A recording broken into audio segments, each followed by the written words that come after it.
Oi, Eliane, bom dia. Oi, bom dia, Heisen, bom dia, ouvintes. Bom, e temos um convidado hoje conosco para participar aqui também do Jornal Eldorado, na coluna de Eliane Cantanhede, que é Gustavo Franco, economista, ex-presidente do Banco Central do Brasil de 1997 a 1999, no governo Fernando Henrique, um dos formuladores aí do Real e professor do Departamento de Economia da PUC do Rio de Janeiro. Professor Gustavo Franco, bom dia, obrigado pela presença. Bom dia a vocês, um prazer estar com vocês. Bom, inicialmente queria saber do senhor, nesses 30 anos, olhando para trás e olhando para hoje também, a inflação foi controlada, a gente não fica mais sem saber aquela noção de preços que a gente não tinha na década de 80, na década de 90 ali, a inflação chegou a 82% no mês de março de 1990, por exemplo. Vencida a inflação, o que faltou fazer? Então, para começar, não está vencida, ela não desaparece. Nós deixamos para trás a inflação elevada. Tivemos um mês de 82 no mês, mas tivemos 15 anos de inflação, 16% ao mês em média, 15 anos. A duração da inflação brasileira é o seu aspecto mais singular comparada com outras grandes inflações desse planeta Terra, onde a gente vive. Então, a duração serviu para atrapalhar a nossa vida de muitas maneiras. Agora, desde 94, temos uma inflação de 1 dígito por ano, raros momentos que não foi, e está muito bom, está muito gostoso. Todo mundo gostou tanto que fortaleceu tudo que era preciso, que é necessário para fazer essa situação prosseguir, e já são 30 anos que nada parece ameaçar essa nova situação. Claro, tem as ameaças, tem as dosagens, tem o dia a dia, mas são 30 anos de bom comportamento no quesito inflação, como a gente não teve em nenhum outro momento da nossa história. Gustavo, que honra, que prazer ter você aqui com a gente nessa manhã da Rádio Eldorado. O Plano Real, né, que foi um grande momento, inclusive para nós jornalistas, né, um grande momento, marcou o antes e o depois do Brasil.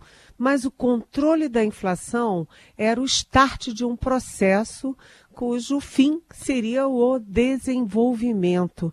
E o Brasil, 30 anos depois, ainda patina no crescimento, 1% daqui, 1% dali, dois anos seguidos de recessão. O que falhou depois do Plano Real? Ou seja, o processo foi interrompido por quê? Bom, primeiro, Eliane, vamos falar com você de novo. Acho que a gente não se falava desde lá de trás na época dessas aventuras aí que vão fazer 30 anos. Não. Gustavo, a gente se encontrou num evento do Estadão em São Paulo, há uns anos atrás, uns 3 ou 4, 5 anos atrás, e exatamente no encontro do Estadão. Eu não esqueci, Mas foi pouco. Eu guardo a memória da gente se falar com frequência naquele tempo lá atrás. E aí, veja, ao assunto, né? Sim, o Real não resolveu todos os problemas do Brasil, ele criou uma plataforma a partir da qual a gente pode ser um país rico, mas isso não aconteceu. E quando a gente compara o Brasil com países parecidos com a gente na Ásia, esses se tornaram países ricos nesse intervalo. Foram muito mais rápidos em resolver o seu problema de finanças públicas e de inflação, muito mais rápidos em fazer reformas, como a gente fala aqui no Brasil. No Brasil, inclusive, houve uma mudança interessante de palavreado sobre o progresso econômico. Antigamente, a gente falava muito essa palavra que você falou, Eliane, desenvolvimento. Juscelino, desenvolvimento era desenvolvimentismo, inclusive era como se as pessoas se referiam a essas ideias. Aí,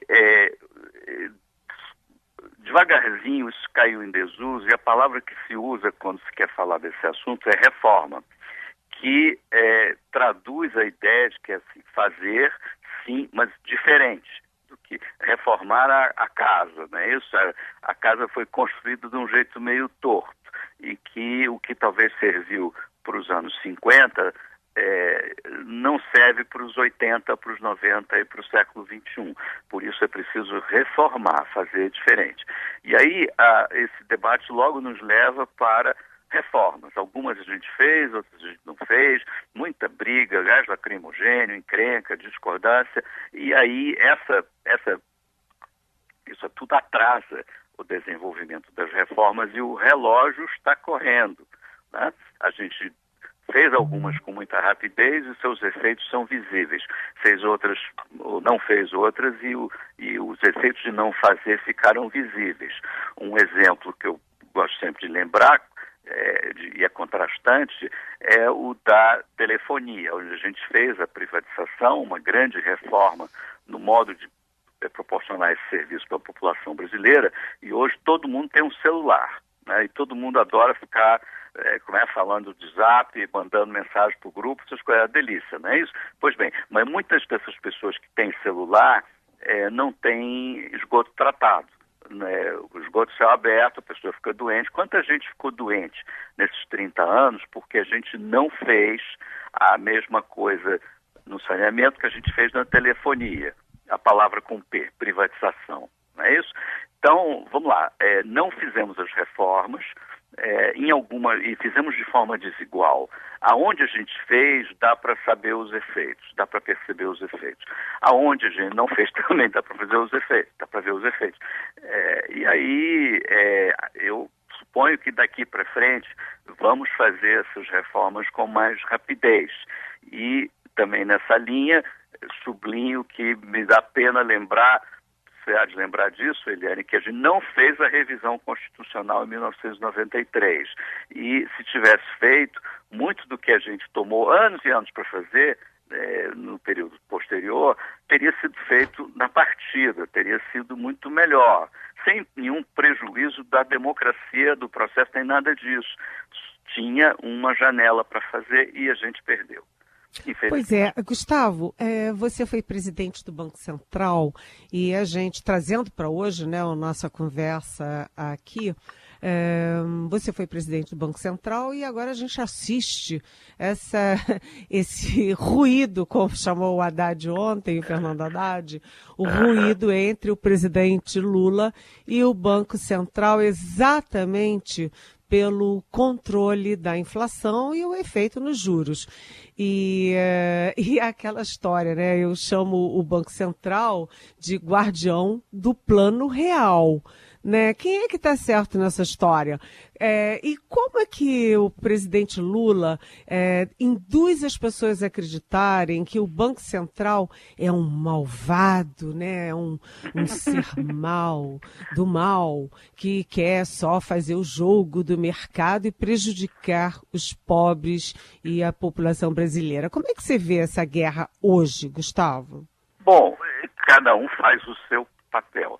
Eu queria começar a abordar o problema lembrando o seguinte, que quando os presidentes da República podiam demitir o presidente do Banco Central livremente, e eu conheci várias dessas situações, vivi essa situação, o presidente reclama do juro com você.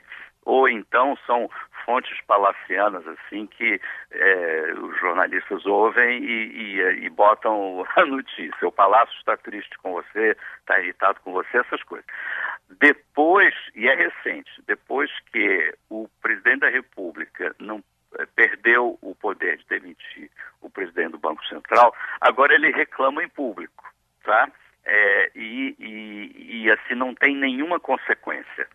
São palavras ao vento. É ruído, sim. Tá? Acho que, como é a primeira vez que isso acontece, que a gente tem um presidente da República convivendo com o presidente do Banco Central, que não foi nomeação sua, estamos todos nos educando. Tá? Claro que depende das personalidades e das circunstâncias, tá? Mas eu acho que vai acalmar naturalmente, porque é um desperdício de energia gigante, já que, como a gente é fácil observar, os inimigos são outros. se o fiscal tivesse arrumado, o Banco Central teria toda a condição de trazer os juros mais para baixo. Mas a gente meio que está se educando na convivência entre as autoridades nesse arranjo institucional novo, por um lado, e por outro, ainda diante do desafio de entender que é o fiscal que dá os limites da redução dos juros. O Banco Central não fixa a taxa de juros tirando no palitinho ou escolhendo qualquer número. Malvadão. Não é assim. O Tesouro Nacional é o maior devedor do Brasil. E aí, 70% do PIB de dívida, enfim, esse devedor é tão grande que a dívida dele meio que governa o ambiente de juros. Tem esse devedor tão voraz desse tamanho, nem sei se dá para fixar uma taxa de juros que não seja aquela que viabiliza o Tesouro rolar sua dívida. E aí, a conexão entre o fiscal e o juro é hoje a grande fronteira que Brasília vai ter que entender. Os senhores parlamentares precisam entender que quanto mais gasto sem fonte, maior é o juro. Simples como isso. Antigamente era quanto mais gasto sem fonte, mais inflação, agora é juro. É o remédio, né? Não tem mais a doença, mas o remédio é amargo, não gosta do remédio, então se cura. Que tal ter hábitos saudáveis e equilibrar as contas e fazer como todo país civilizado faz? Mas a gente não quer fazer e não quer os efeitos de não fazer, aí fica difícil. Gustavo, agora, oi, diga, Helene, diga. Posso fazer mais uma perguntinha? Pois não. Gustavo, está uma discussão meio fora de tom sobre essa disparada do dólar e agora também do euro, né? O dólar em 5,65, o euro a R$6, e o presidente Lula diz que é um ataque especulativo. Isso é só ataque especulativo? E por que o Banco Central não interveio até agora? Você acha que o Banco Central deveria ou não intervir? Isso não é um ataque especulativo, tá? Não tem nenhuma característica de ataque especulativo. Isso é um nervosismo de mercado decorrente, em boa medida, sim, das falas do presidente, tá? Isso é o que é. Não tem cabimento o Banco Central fazer intervenção para acalmar o mercado das coisas que o presidente diz, onde já se viu. Basta o presidente falar menos, não é isso? É simples como isso, e muito mais barato. Excelente resposta. Aproveitando esse gancho aqui, Gustavo, um artigo seu aqui recente aqui no Estadão fala até da comemoração dos 30 anos, que ela, enfim, deve ocorrer mesmo, mas que ela também seria um protesto, um sutil, mas um protesto. Diante desse quadro, como é que fica o papel do ministro Haddad na sua visão? Ele fica parecendo um apagador de incêndio, enfim, qual o papel dele e como é que você analisa o desempenho dele?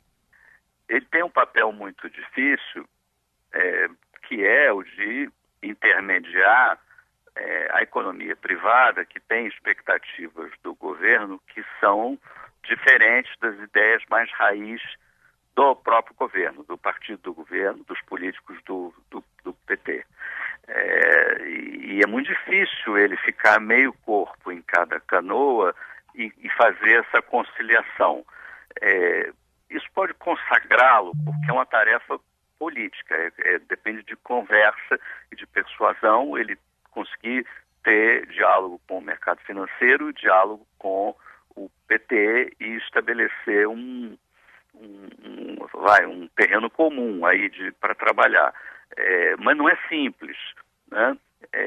E isso tudo, enfim, é preciso também ser leal ao presidente. Ele é o segundo homem. Se o presidente olhar para os Estados Unidos e achar que está já com uma idade que não é própria para um segundo mandato, ele é o cara.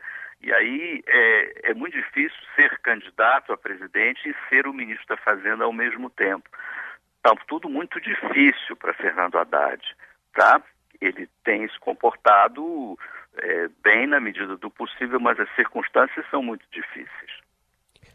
Gustavo, tem uma palavrinha que você trouxe aqui no programa e que está sempre pairando no ar, que é a outra palavrinha malvada, que é privatização. Você vê que a Petrobras, né, vira e mexe, cai o presidente, né? Cai com o governo da esquerda, cai com o governo da direita, cai novamente no governo da esquerda. É um troca-troca sem parar da Petrobras. Como você vê a discussão sobre a privatização da maior e mais simbólica companhia brasileira? Pois então, acho que é parecido com o assunto Telebrás. Para começar, é uma criatura muito grande para pensar na sua privatização como ela existe hoje, tá? Se ela se divide em várias empresas, inclusive ela se torna menos um problema concorrencial. Se ela fosse ser privatizada hoje, no dia seguinte, claro, temos um problema com o CAD. Ela é um monopólio, não é isso? Então o CAD tinha que examinar e provavelmente mandar a empresa se fragmentar em várias, como ocorreu em várias situações antitrust no Brasil e no exterior. Por que não fazer isso antes? A telefonia fez isso antes e aí ficou factível de fazer e funcionou. Agora é um plano, enfim, difícil, é preciso muito engenho para construir essa alternativa. E aí o histórico de crises recentes faz crer que o jeito de hoje não está bom. Né? O governo não está bom, não está satisfeito, os acionistas privados não estão satisfeitos, a empresa sai prejudicada, ninguém quer interromper o funcionamento, ela precisa funcionar bem para o bem do Brasil. Mas talvez ela funcione melhor como uma orquestra do que como uma empresa única. Não sei, é uma reflexão que é preciso explorar melhor para evitar essa sucessão de crises que a gente tem testemunhado. Muito bem, ouvimos aqui na Rádio Eldorado Gustavo Franco, ex-presidente do Banco Central, com esse balanço da economia a partir dos 30 anos do Plano Real. Obrigado, até uma próxima oportunidade. Obrigado a vocês, bom dia, boa semana a todos. Obrigada, Gustavo. Bom, nesse contexto todo que a gente abordou com o Gustavo Franco há pouco, né, você mesma citou, Eliane, desse ruído que o presidente Lula está provocando, quer dizer, o ministro Haddad não fala que é o presidente Lula, né, mas diz aqui que a disparada do dólar tem alguns ruídos. Não é uma barulheira, né, Eliane? É um ruído estridente, né? Quando o Fernando Haddad diz, olha, isso aí é uma questão de ruído, ele tentou ser elegante, mas para bom entendedor, meia palavra basta, e cá para nós ele estava se referindo exatamente aos ruídos que o presidente Lula insiste em criar. Né, o presidente Lula decidiu fazer uma rodada de entrevistas, dando entrevistas para daqui, dali, toda vez que ele viaja para um estado do Nordeste, por exemplo, ele dá uma entrevista lá, etc. Mas tem um pequeno problema. Toda vez que o presidente Lula ele fala faz uma entrevista, ele fala a mesma coisa. Ou seja, ele ataca o Banco Central, personifica a indignação dele em cima do presidente do Banco Central, Roberto Campos Neto, que deixa o cargo até o final do ano. E, enfim, fica uma entrevista de uma nota só, o samba de uma nota só, a entrevista de uma nota só, o Lula sempre falando a mesma coisa. Alguém meteu isso na cabeça do presidente, o presidente não tira isso da cabeça. E aí ele chama de especulador, né, aquele que está, enfim, aumentando o dólar e agora o euro também. Mas aí é que está, Heisen. Hoje na minha coluna do Estadão, eu falo isso, né? Cada vez que o Lula fala essas coisas contra a questão fiscal, contra o Banco Central, contra todas as regras básicas da boa economia, daquela boa economia que faz o país crescer, se desenvolver, distribuir renda, né? Investir na saúde, na educação, nas apostas típicas de Estado. Cada vez que o presidente faz isso, ele está favorecendo o especulador, porque o especulador sabe que o dólar vai subir e compra na baixa e vende no dia seguinte, depois da fala do presidente. Todo dia ele compra na baixa, vende no dia seguinte, depois da fala do presidente. Ou seja, é um samba de uma nota só que está cansando e que é um samba perigoso, a ponto de o próprio ministro da Fazenda, que é o pupilo de ouro ali do Lula, está admitindo ruído. E eu acho que a parte mais importante da entrevista do Gustavo Franco, que é um dos gênios ali daquela época de ouro, do círculo virtuoso da economia brasileira, foi quando o Gustavo Franco nos disse, né, olha, isso que está acontecendo, né, o dólar não está em 5,65, nem o euro está em R$ 6, por ataque especulativo. Não é por causa do ruído. Quem está causando a especulação é o Lula. E não faz sentido, segundo Gustavo Franco, o Banco Central intervir, comprar dólar no mercado para baixar o preço. Não faz sentido o Banco Central intervir para compensar os erros e os ruídos criados pelo presidente da República. Ora, onde chegamos? Pois é, ele ontem à noite, inclusive lá em Salvador, está lá na Bahia, vai para Recife hoje, disse que não tem que prestar contas, ele citou banqueiros, nem ricaços, né? Diz que isso apenas ao povo pobre, né? Então o presidente segue nessa estratégia de comunicação, parece, né, Helene? Pois é. Ou o presidente Lula está mal assessorado, né? Estão metendo minhoca na cabeça dele, ou o presidente Lula resolveu falar tudo que vem na cabeça dele, ou o presidente Lula tem, sei lá, alguma pesquisa que mostre que é bom para a popularidade dele, ou sei lá, é um voluntarismo, mas é um voluntarismo perigoso para quem tem a responsabilidade de presidente da República. Uma coisa é você falar essas coisas todas num bar tomando chopp ou a portas fechadas numa reunião com ministros, etc. Outra é falar em público todo santo dia. Dia sim, outro também. Eu não consigo entender, aliás, ninguém está conseguindo entender por que essa persistência, até porque o Roberto Campos Neto está saindo da presidência do Brasil, do Banco Central daqui a pouquinho.